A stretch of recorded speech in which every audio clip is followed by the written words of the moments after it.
The air in the village of Callow was thick with heat and silence. The kind of silence that comes after too many years of unspoken truths and shared fear. Nestled deep within the forest and far from the noisy trading towns, Callow was a place where stories grew wild, like weeds, and truth was often shaped by fear. In the heart of this village lived a girl whose name no one bothered to remember. They simply called her the Cursed Girl. Even that felt too generous, for most times she was spoken of in whispers, as if saying too much about her might call something down from the sky or stir something from the ground. Her mother had died the day she was born, bled out on the dirt floor of a dark hut with no one but the wind to hear her final scream. The villagers claimed it was a sign that no child should arrive into the world and take their mother with them unless they carried something unnatural in their blood.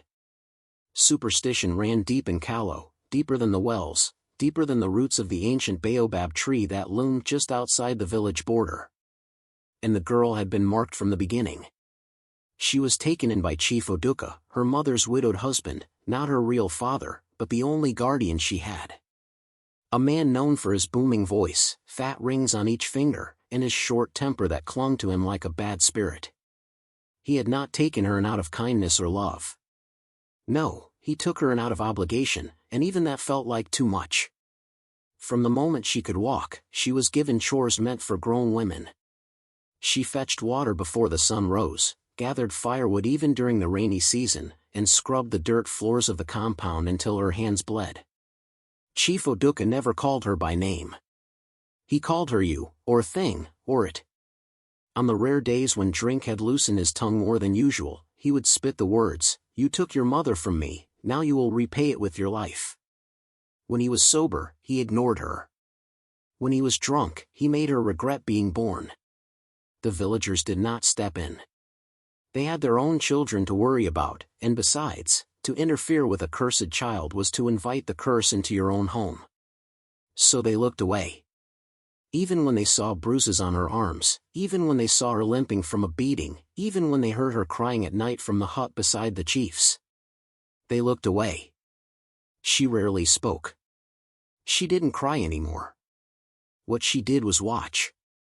In the shadows of the hut, in the corners of the compound, she sat quietly and observed. Her favorite place was the far end of the chief's compound, where a crack in the mud wall let the sun in just enough to warm the floor. There, ants marched in endless lines across the clay, carrying crumbs, grains of rice, and even the wings of dead termites. She watched them for hours. She didn't know why she felt drawn to them. Maybe because they, too, were small and ignored. But they moved with purpose. They never stopped. Never complained. Never forgot where they were going. They fascinated her. One afternoon, she saved a dying ant from a puddle after the rains. She held it gently in her palm and whispered something she herself didn't understand. The ant lay still at first, then crawled up her finger and disappeared into the sleeve of her torn dress. From that day, she noticed that the ants never bit her, no matter how many crawled on her arms or legs when she sat still. She began to feel like they understood her in a way no one else did. But peace was a rare visitor in her life. One evening, the chief drank too much palm wine. His voice echoed through the compound, laughter laced with cruelty, as he shared drinks with two of his hunting friends. The fire crackled. She was inside, pretending to sleep, curled in a tight ball near the back wall of the hut. The words floated in through the doorway like snakes. "She's been nothing but bad luck since her first breath," Oduka said, slurring his words. "Curses need to be fed to the earth. Or the creatures that live in it." There was silence for a moment, then someone laughed. "The Anthill," one of the men said. "Yes. Let the ants decide her fate," Oduka muttered. "They'll take her in the dark. Quietly. Maybe then the gods will smile on me again." His voice was low, almost playful. But she had heard enough to know it was not a joke. She did not cry. She did not scream. She only closed her eyes and clutched her knees tighter. Her breath came out in small, quiet puffs, the way she'd trained it to when she needed to disappear. That night, she couldn't sleep. The fire outside burned low, the night air thick with tension. She stared into the darkness, listening to the scuttling of tiny feet along the dirt floor. The ants were awake, busy, more restless than usual. And then she saw it. One ant, larger than the rest, black as coal with golden glints in its eyes, crawled slowly toward her. It stopped at her foot, lifted its tiny head, and stared directly at her. She froze. The rest of the room faded into shadow. The crackling fire, the rustling wind, the breathing of the chief in the next room, all of it vanished. The ant's eyes shimmered like tiny suns, and though no sound escaped its mandibles, a voice echoed in her mind. Names are earned in pain. She blinked. The ant was gone. But the words remained, burned into her memory like a secret tattoo under the skin. She lay back down slowly, the dirt warm beneath her. Her heartbeat was steady, calm. A strange peace settled over her, like the pause before a great storm. She had no name. But not for long. The night was silent, unnaturally so. Not a single cricket called, and not a leaf rustled. Even the wind, which usually whispered through the grass at dusk, held its breath. Inside Chief Oduka's hut, the girl slept lightly, as she always did, one ear open, one eye half watching the door, her limbs curled in a way that allowed her to jump to her feet at the faintest movement. But she hadn't expected him tonight. She hadn't expected anything at all. The door creaked open. Heavy footsteps entered. Then, a sudden yank at her arm. "Get up," Oduka growled. His breath stank of palm wine and old bitterness. "It's time." She sat up, dazed and cautious, her small hands instinctively reaching for the wall behind her. "Time for what?" she dared to whisper. He didn't answer. Instead, he dragged her by the wrist, out of the hut, across the compound, and into the night. The air was thick and humid, and her bare feet stumbled across sharp pebbles and hidden roots. Her breath came out in short bursts. She had no time to fight or think, only follow. And when she tried to pull away, he struck her hard across the back of her head. Everything went black for a moment. When she came to, she was already deep in the forest. The path was gone. The sounds of the village, the crackle of fires, the bark of dogs, the distant lull of conversation, had all vanished. She could hear only the forest now, and it was alive. Insects hummed. Leaves brushed against each other. Owls called out warnings from unseen branches. Shadows danced along the trees like spirits. Then the blindfold came. A rough piece of cloth yanked across her face, tied so tight it pressed against her eyes. The world disappeared. She was darkness within darkness. "Where are we going?" she murmured. "To cleanse your curse," Chief Oduka said behind her, his voice cold, almost amused. "The ancestors demand it. The gods demand it. Even the ants demand it." She tried to scream, but his hand was already clamped over her mouth. The rope came next, scratchy, fibrous, and thick. It bit into her wrists and ankles as he bound her like a goat meant for sacrifice. He threw her over his shoulder like a sack of yams. She swayed with each of his steps, the stench of sweat and palm oil filling her nose. The deeper they went, the more the air changed. It became cooler, damper, as if they were walking not just through space, but through time, back into an older world. A world untouched by fire or iron. A world ruled by things that did not have names. Finally, he stopped. She heard the crunch of dry leaves underfoot, the creak of tree branches above, and then, silence. A long, dreadful silence. The blindfold was ripped off. She blinked rapidly, her eyes adjusting to the dim light of the moonless night. They were standing before a towering baobab tree, twisted, ancient, and unlike any other she had ever seen. Its bark was scarred with strange patterns, like claw marks or symbols carved by no human hand. Around its base lay a massive anthill, bigger than any she had ever known. It pulsed faintly, as if alive. The villagers spoke of this place only in warnings. The haunted baobab, they called it.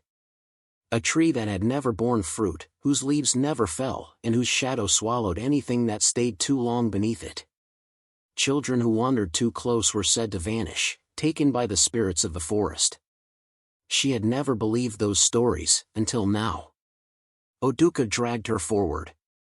"No," she screamed, kicking her legs, twisting her body. "Please." But he only smiled grimly. "This is the only way. You were born with death in your blood.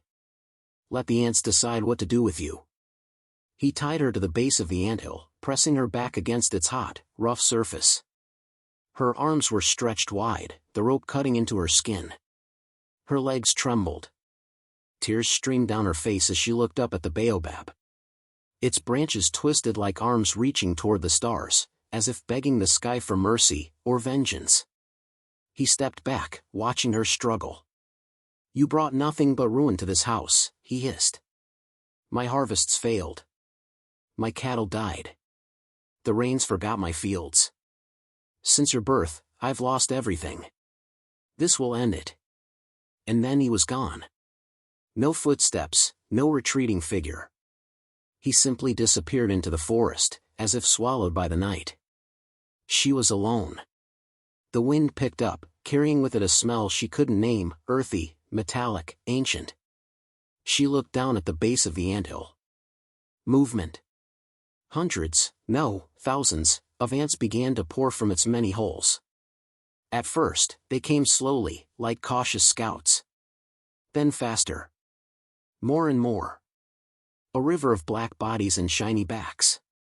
They reached her feet. She whimpered. They crawled up her ankles, her calves. Her skin crawled with them. Her heart pounded in terror. But they didn't bite. Not yet. They simply moved, marching over her skin, examining her with the delicate taps of their tiny legs. They formed swirling patterns along her body, across her knees, around her waist, over her chest. They climbed her arms, her neck. Still no pain. Only movement. And then, it came. A single ant, unlike the others. Bigger. Sleeker. Black with golden eyes, the one from her dream. It paused at the base of her throat. She stared down at it, barely breathing. And then it struck. Its mandibles sank into the soft flesh just above her collarbone.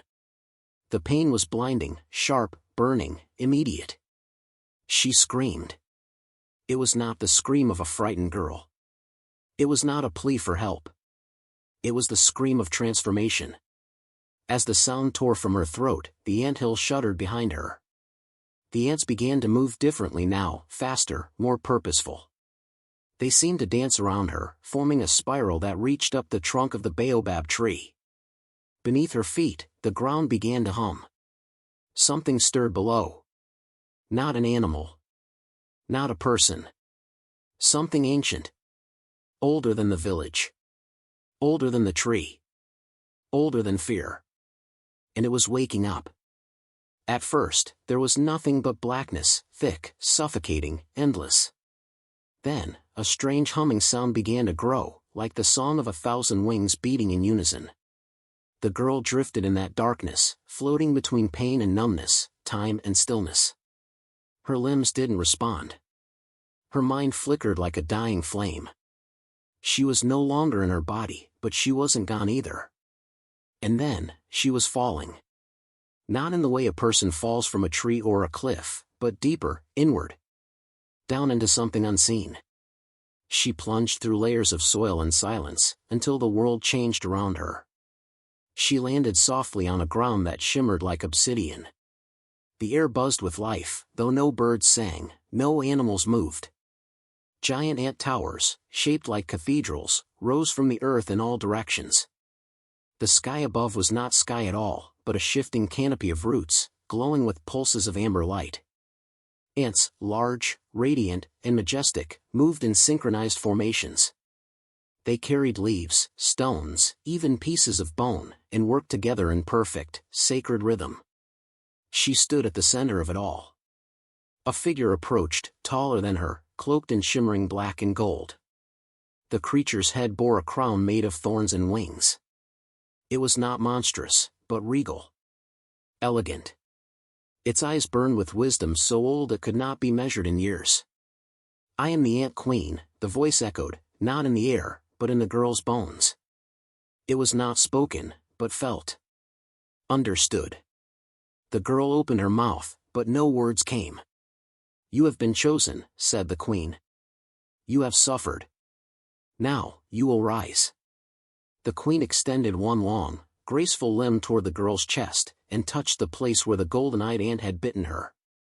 It throbbed slightly, like a drumbeat beneath her skin. The queen's touch sent a warmth through her, so intense it filled her eyes with tears. "I don't understand," the girl whispered finally. "You do," said the queen gently. "You always have. You watched the ants long before this. You knew their wisdom even when you were nameless. You saw how they moved together. How they built without asking. How they defended their own." The queen lifted a second limb, and the air around them shimmered. A vision unfolded like smoke, endless tunnels beneath the earth, ants defending larvae from invaders, foraging for food with mathematical precision, burying their dead with ritual care. In every war, there is strategy. In every silence, there is speech. "We are the balance," the queen said. "Where there is rot, we clean. Where there is excess, we take. Where there is betrayal, we remember." The girl's breath caught in her throat. "But I'm nothing. I don't even have a name." "You have a name," the queen replied. "One that no human tongue can speak, but every living thing will know. It is carved into your spirit now." She raised both limbs and placed them upon the girl's temples. A sound burst within her, not a word, not a cry, but a resonance. It echoed inside her bones, her memories, her pain. She felt her life replaying, her mother's death, Oduka's cold hands, the hunger, the loneliness, the whispered curses. But now, something else joined those memories: light, power, identity. Not given to her, but awakened. The queen stepped back. "You will walk among them again. But you will never be one of them. You are colony and queen. You are prey and predator. Remember this: a name is not spoken. A name is earned." The girl reached up to touch her neck, and as she did, the entire dream world began to dissolve. The towers of earth cracked and fell away. The glowing canopy faded. The ants disappeared like mist. And she was rising now, out of the darkness, out of the dream, out of herself. Her eyes fluttered open. Dawn. The first light of morning cut through the trees. The air smelled of dew and soil. Birds chirped in the distance, cautious, like they knew something sacred had passed here. She was still tied to the anthill, but the ropes had changed. They were no longer tight. In fact, they were barely there at all, chewed through in clean, neat circles, as if undone by 1,000 tiny mouths. Her arms fell to her sides. She touched her chest where the ant had bitten her. The skin there glowed faintly, like embers beneath ash. Not red. Not painful. Just alive. She looked down. The ants were gone, but they had left something behind. A path. A narrow corridor through the forest brush, clear of leaves and branches. A trail only she could walk. She rose to her feet, slowly, with new balance. No dizziness. No fear. Her bare feet touched the earth, and the ground felt welcoming, as though the forest itself had shifted to embrace her. She walked. Each step was silent. Birds did not flee her presence. Insects did not avoid her. The forest accepted her now. She walked barefoot all the way back to the village. It took hours, but she didn't feel time. Her limbs moved with purpose. Her mind was still, clear, heavy with knowing. Her breath was steady, even as the familiar thatched rooftops of the village came into view. Children played in the distance. Women pounded yams. Men smoked and muttered over their morning fires. The village was alive, unaware that something had changed just beyond their reach. And then she stepped out of the bush. The first person who saw her gasped and dropped a calabash of water. The second stared wide-eyed and whispered, "It's the cursed girl." But she said nothing. She only walked. Slowly. Deliberately. back into the village. Back into the world that had named her nothing. Her eyes did not look around. They looked through things, like they could see something no one else could. A light shimmered within them, not gold, not red, but the strange, luminous sheen of something newly born and very, very old. The villagers stepped back. Not out of pity. Not out of disgust. But something closer to fear. Because though she was barefoot and small, there was something about the way she moved now, something about her silence, her stillness, her strange, glowing mark that said without words. She had been taken by the ants. But she had not been devoured. She had been changed. When she stepped back into the village, barefoot and silent, it was as if the ground itself paused to acknowledge her return. Women fetching water from the river dropped their calabashes. Children stopped mid-laughter, their eyes wide and unblinking. Even the village dogs, usually quick to chase anything unfamiliar, lowered their heads and whimpered, retreating into shadows with their tails tucked. She didn't speak. She walked through the center of the village like a phantom from the stories elders whispered about by firelight. Her dress was torn. Her skin bore smudges of earth. Yet there was no limp, no weariness in her step. Instead, there was a strange calm, a presence far larger than her body. She passed by Chief Oduka's compound without turning her head. He watched from the doorway, face slack with disbelief, gripping the edge of the frame like it might keep the world from spinning. "She's supposed to be dead," he muttered. Later, when the elders summoned him, he wore a mask of calm arrogance. "I sent the girl to fetch herbs," he lied, smiling with forced ease. "She wandered off into the bush. I searched for her, but, well, you know how the forest is." The elders looked at one another. "She was blindfolded when we found the rope fragments," said one. "By the haunted baobab," said another. "No one goes there." But Oduka shook his head. "She lies to you. You know she was always strange." Still, none could explain how she'd survived a night in the heart of the forest. None could understand how she walked back with a glowing mark on her neck, untouched by wild animals or even the stinging ants. The villagers avoided speaking to her directly. They whispered instead. "She's a spirit now." "No, she's a witch. I heard she doesn't sleep anymore. Just sits and watches the moon." But strange things began to happen. One morning, a baby was found burning with fever. The mother wept outside her hut, begging the gods for help.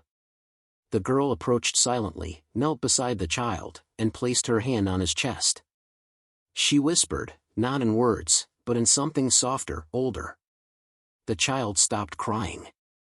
The fever broke by evening. No one could explain it. Another day, she stood by the well, her eyes turned to the sky. Moments later, dark clouds rolled in from the east, and the long-awaited rains began to fall. She never asked for anything. She took no payment. She barely even spoke. But wherever she walked, ants gathered in her path, crawling across her feet, her hands, even her hair, yet they never bit her. They moved like guards. Like worshippers. The dogs no longer barked when she passed. Chickens stopped pecking. Birds grew quiet in the trees. The animals of the village seemed to acknowledge her the way the forest had, like something sacred had returned among them. Old women began leaving gifts outside her hut, yams, dried fish, cowrie shells. Not out of affection, but reverence laced with fear. And Chief Oduka watched it all with growing unease. Each morning, he awoke to find more villagers whispering about her, nodding in her direction, avoiding his gaze. He snapped at his wives. Beat his servants. Drank until his lips turned black. He remembered the night he left her. He remembered how still she had been. How the ants had started crawling toward her as he walked away. "This is wrong," he mumbled over palm wine. She wasn't supposed to come back. Something followed her out. He called a secret meeting in his compound. 5 men, hunters and elders loyal to him, sat in a tight circle around a dim lantern. "She's cursed," Oduka hissed. "You all know it. That mark on her neck is not of this world." One man nodded slowly. She speaks to animals. And I've seen her walk into the bush with no shoes, no knife, and return with herbs we've never seen. Then she's a witch, said another. She's gaining power, Oduka growled. Soon the villagers will turn to her instead of the chief. My authority, our traditions, everything will collapse. A heavy silence settled. So what do you suggest? Asked one. We drive her out, said Oduka. Tomorrow night. Quietly. We burn her hut if we must. But the forest had ears.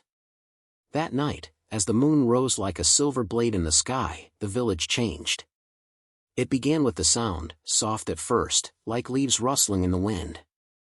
Then louder. Scraping. Crawling. Marching. From the bush came waves of ants, black rivers that poured over the earth, flowing like water, like smoke, like vengeance. They came in tens of thousands. Hundreds of thousands. Ants filled every corner of the village. They climbed walls, swarmed rooftops, covered food baskets, danced in spirals across cooking pots. Screams rang out as men slapped at their legs, children cried, women bolted doors and windows. Oduka ran outside, shouting at the sky. What is this madness? He stomped at the ground, burning ants with fire from a torch, but it did nothing. All around him, chaos reigned.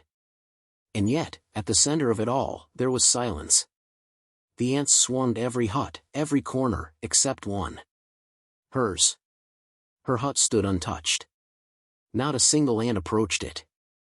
Inside, she sat cross-legged in the center of the room, her eyes half closed, as if in meditation. Her breathing was slow, steady. A line of ants marched in and out of the doorway, forming a protective ring around her. They did not harm. They did not invade. They simply stood guard. By morning, the ants were gone. The village looked like it had weathered a storm. Food stores had been ravaged. Floors were slick with trails of dead insects. People whispered and trembled. But no one died. No one was stung, only frightened. No one except Oduka, who was found trembling in his own compound, muttering, "She's not cursed. She commands them. The girl commands the ants." And from that day, no one dared call her the cursed girl again. The traveler arrived at the village with cracked heels and a dusty staff, his robe torn from weeks on the red roads that twisted through the savannah. He came seeking only water and a place to rest, but what he found instead was a whisper in the wind, a name he had not yet heard, though it had already begun to echo across the land. He reached the village just as the sun melted into the horizon, dyeing the sky in crimson and orange. Children watched him with wary eyes, but no one welcomed him, not yet. Travelers had brought curses before. He sat beneath a tree at the edge of the compound, rubbing his aching feet when he heard the cries of a woman from one of the huts. They were sharp, desperate. The kind of cries that summon vultures. Curiosity pulled him up. Inside the hut, a woman clutched a limp child, the boy's breath shallow, his skin pale with death's approaching fingers. Around her, the villagers stood helpless, paralyzed by the weight of grief. And then, silently, the girl stepped in. He had heard of her before they told him anything. She moved like a ripple in a still pond, soft, inevitable. Her hair was bound in a simple cloth, her feet bare, her presence both fierce and calm. She knelt beside the child, opened a small pouch, and retrieved crushed ants mixed with brown leaves and drops of honey. She placed the mixture on the boy's tongue and then laid her hands upon his chest. Her lips moved in a language the traveler didn't understand, no one did, but the cadence was steady, like a heartbeat, like the hum of the earth when you pressed your ear to it. Minutes passed. The cries stopped. The villagers held their breath. And then, the child coughed. He blinked. And life returned. The woman collapsed in tears, clutching her son to her chest. The crowd murmured in awe. Some fell to their knees. The traveler stepped forward, eyes locked on the girl. "You are not cursed," he said, his voice low and reverent. "You are Zuberi. Strong one." The word landed like a stone in a quiet pond, rippling, spreading. Zuberi. A name born not from pity or pain, but power. A name that held weight. And the girl looked up at him, her eyes glowing faintly in the twilight. She said nothing. She didn't need to. The name had already rooted itself in the minds of all who heard it. By morning, the entire village was calling her Zubri. It was like breathing for the first time. She was no longer the cursed girl, no longer a shadow cast by a dead mother and a cruel stepfather. She was someone. Someone seen. Someone named. The traveler left the next day, but the story traveled faster than he did. Word of Zubri spread like dry season fire. They told of the girl who had died but came back. Who spoke to ants? Who could heal fevers, summon rain, and whisper life back into bones? People came in ones and twos at first. A limping man with a crushed foot.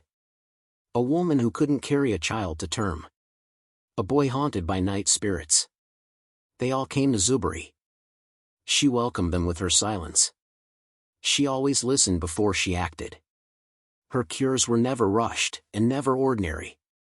She used herbs no one had taught her, insects no one dared touch, and sometimes, only the quiet of her touch and the riddles she spoke in. One woman asked how Zubri had learned so much. Zubri only smiled and said, "The ants write books in the sand. But only the silent can read them." She began to speak more as the days passed, but never simply. Her words were always layered, always strange. She would say things like a single ant can carry the sun if the colony believes in it, or rotten fruit is sweet to the hungry, but poison to the proud. The villagers didn't always understand, but they remembered everything she said. Children began to follow her, not out of playfulness, but out of awe. They brought her stones shaped like beetles and sticks curved like snakes, hoping she'd smile. She did, sometimes. But mostly, she remained still, observant, watching the world like a living question. Chief Oduka watched this unfold from the shadows of his compound, his resentment curling tighter each day like a snake coiled too long. He used to be the voice of the village.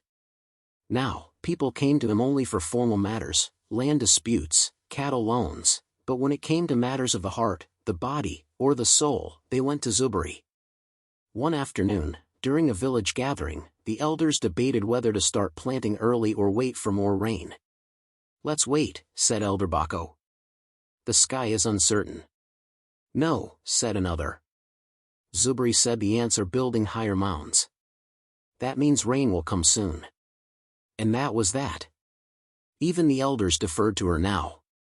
Oduka stood up, furious. "She is not a chief. She is not a woman yet. You listen to the madness of a cursed child and ignore your leaders?" But no one answered him. Their silence spoke louder than their words. That night, as the moon rose over the village, Zubri stood at the edge of the forest. She didn't move. She waited. And then, without turning around, she spoke. "I know you're watching me, Chief Oduka." From the shadows, he stepped forward, eyes narrowed, hands trembling. "You think you can take everything from me," he hissed. Zubri turned slowly, her face calm. "I took nothing. You gave it away when you tied me to the earth." He sneered. "You speak in riddles." "The earth understood me," she said softly. "The ants remember everything. Even the things you buried." She turned and walked away, her back to him, unafraid. And in the silence that followed, the ants began to rise from the soil around his feet. Not to bite. Not yet. But to remind him that Zubri was no longer a girl. She was a name. And names, once earned, do not die. The sun hovered like a burning eye over the village, and the land cracked open in thirst. The river had thinned to a sad trickle, the wells coughed up more air than water, and even the goats bleated hungrily, their ribs visible through taut skin. Crops withered before they could grow, and the skies offered nothing but mocking clouds. The people grew anxious. They whispered. And when fear takes root, it always looks for a name to blame. Chief Oduka stood before the villagers one morning, sweat glistening on his brow but not from heat, his voice carried the heavy weight of false conviction. "This drought is no accident," he said, pacing before the crowd. "It came with her. Since that girl returned from the bush, we've seen nothing but trouble. Strange herbs. Animals walking beside her like she is one of them. You call her healer, but I say she is cursed still." He pointed toward Zubri, who stood quietly at the edge of the gathering, her feet dusted with red earth, her eyes half-lidded like she had seen this moment in a dream long ago. "She must be tried," Oduka declared, voice rising like thunder. "We must hold a gathering. Let the elders decide if she belongs among us, or if she should be cast out to end this suffering." Some villagers nodded. Desperation makes people forget kindness. Others looked away, unsure. Zubri said nothing. She merely turned and walked back into her hut, where a single line of ants crawled in a perfect circle around her mat. The trial was called 3 days later, at the center of the village, beneath the oldest baobab tree, the same tree from which she had once been dragged into the night. The elders sat on carved stools, their faces hard to read. The entire village came. Even the children sat silently, sensing the gravity of the moment. Oduka spoke first. He spun a tale of suspicion, animals behaving strangely, sudden illnesses, bad harvests, and now, drought. "We welcomed her," he claimed. "Even after what she is. But she turned against us. She plays with nature. She speaks to creatures. She is no child of this village. She is something else." When he finished, a long silence followed. Then, an elder turned to Zubri. "Do you have anything to say in your defense?" Zubri stepped forward. Her eyes glinted, not in anger, but clarity, as if she had waited for this truth to ripen like fruit in the sun. She didn't defend herself. Instead, she told a story. Of a night when the moon hid and the sky held its breath. Of rough hands yanking her from sleep. Of lies about cleansing and rituals. Of ropes biting into her wrists. Of the blindfold and the journey into the haunted bush. She spoke of the anthill. Of the first ant that bit her. Of what it showed her. "I saw him," she said. "I saw Chief Oduka bury the truth in the earth, twice. Once with his hands. Once with his silence." The villagers leaned in. She turned to an elder. "You remember Atieno's disappearance, don't you?" The elder stiffened. "She was your niece," Zubri said gently. "She vanished one harvest season, and no one looked too closely." Oduka's face twisted. "She knew something," Zubri continued. "About his dealings with the traders from the west.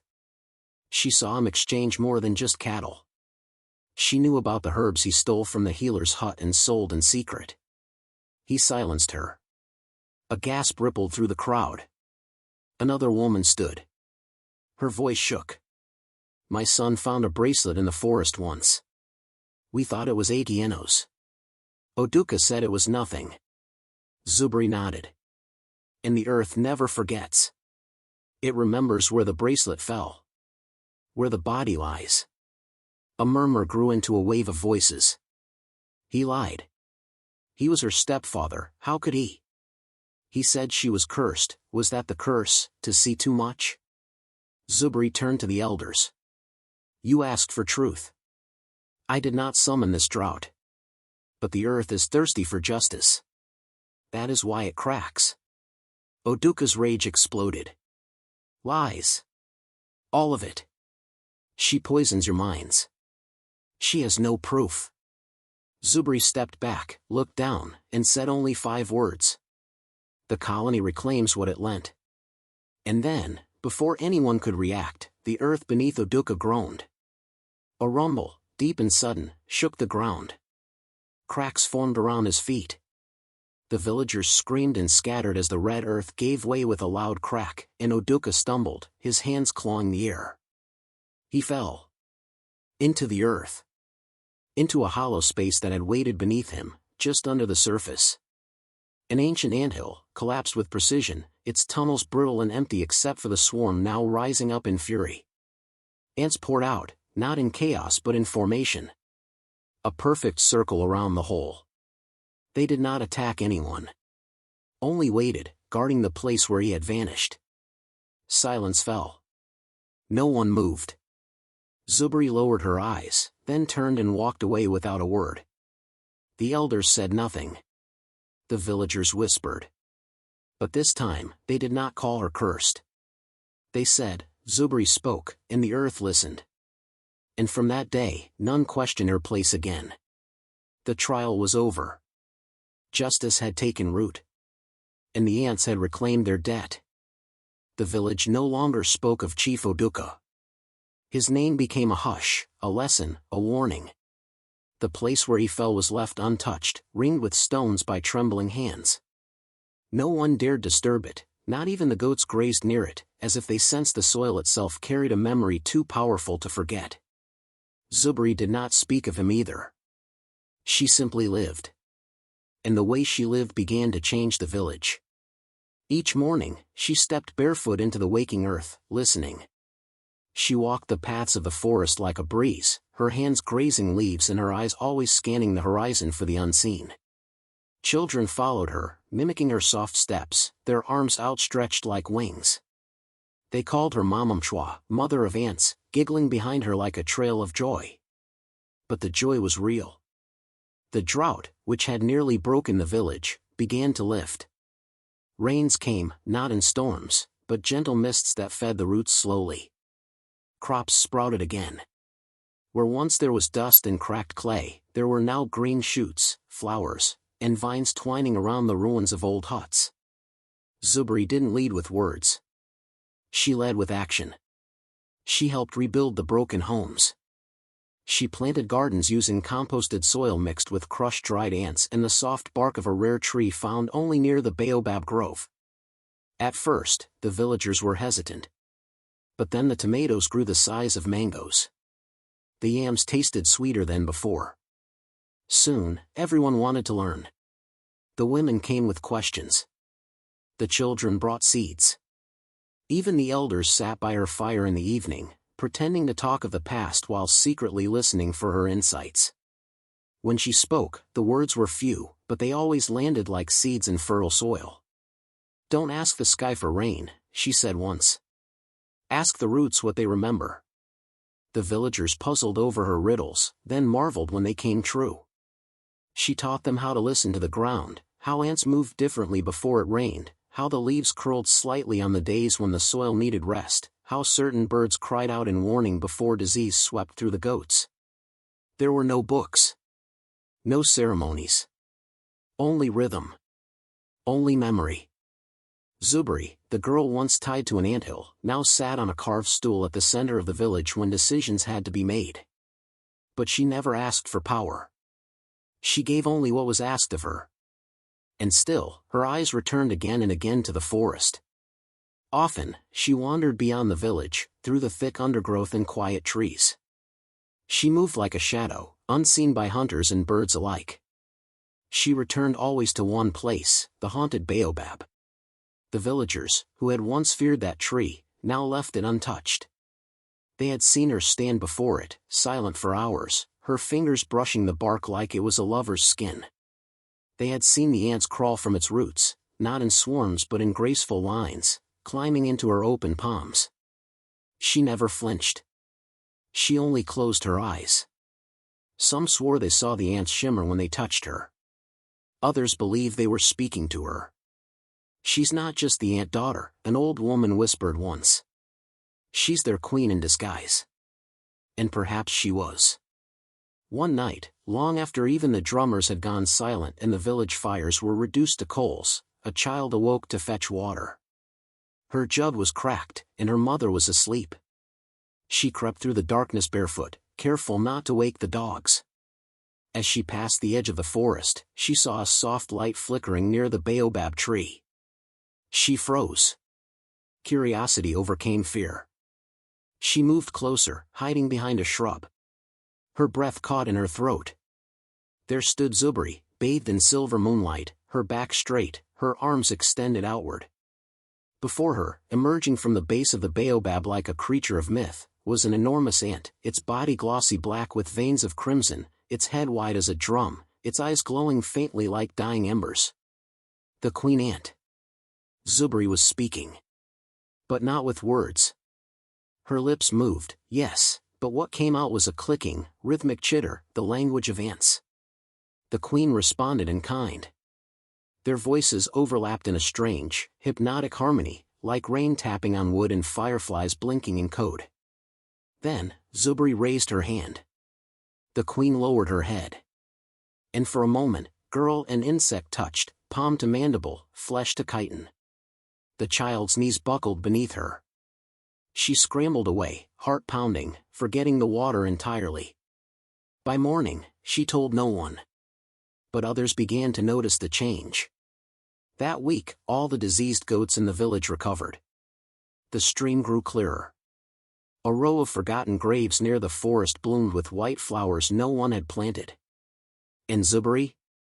She smiled more. Not because she was pleased, but because she knew something few others did. The world beneath their feet was alive. And it had chosen her. Years had folded over themselves like the layers of a well-worn cloth, and Zubri was no longer simply the girl who had been tied to an anthill at midnight. She was many things now, an echo whispered among the trees, a shadow that walked with grace, and a legend carved into the very soil of the village. People no longer called her just Zubri. To some, she was the ant daughter, a spirit of the earth who carried the power of the colony within her veins. To others, she was the silent healer, a woman of few words but infinite wisdom, whose hands could mend the broken and soothe the suffering. And some, still bound by old fear and superstition, whispered about her as the cursed one who was blessed, a paradox walking between two worlds. Children learned her stories around the flickering fires, stories spun in soft voices under starry skies. They were warned never to step on anthills, for it was said her spirit watched from within the tiny tunnels, ready to rise in defense of the earth and all its creatures.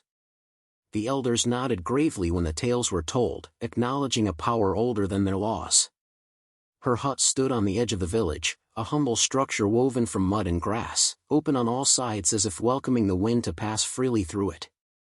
Inside, simple mats and baskets of herbs filled the space, but Zubri rarely stayed indoors. Most nights, she slept outside on the bare ground, wrapped in a thin cloak, her body pressed close to the earth that had once held her captive and then freed her. She listened, to the whispers of the wind, the heartbeat of the soil, the faint hum of the ant colonies working tirelessly beneath her feet. It was a sacred communion, one that no one else in the village could hear but everyone felt in their bones. One evening, as the sun dipped low and the horizon bled orange into purple, a stranger arrived. He was a traveler with dusty boots and tired eyes, carrying the scent of distant lands and forgotten stories. He claimed to be her real father, the man who had left her mother many years before, unaware of the child she carried. Zubri regarded him silently. There was no anger, no longing, only a quiet acceptance that seemed to reach beyond the moment. "I have 1,000 fathers now," she said softly, her voice like the rustle of leaves. "And none of them hold my name. I am not the girl you lost. I am the woman the earth made." The traveler smiled, a mixture of sorrow and pride.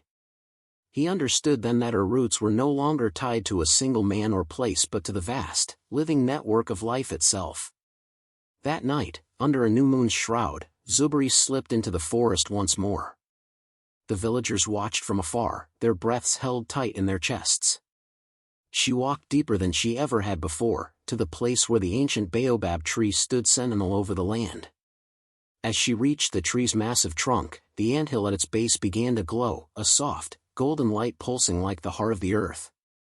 The ants emerged, their tiny bodies shimmering as if dusted with stardust. They swarmed around her feet, climbing upward in a shimmering dance that illuminated her figure in the moonlight. And then she vanished. No one saw her leave. No footsteps marked her path. She had become one with the colony, a part of the earth's endless story.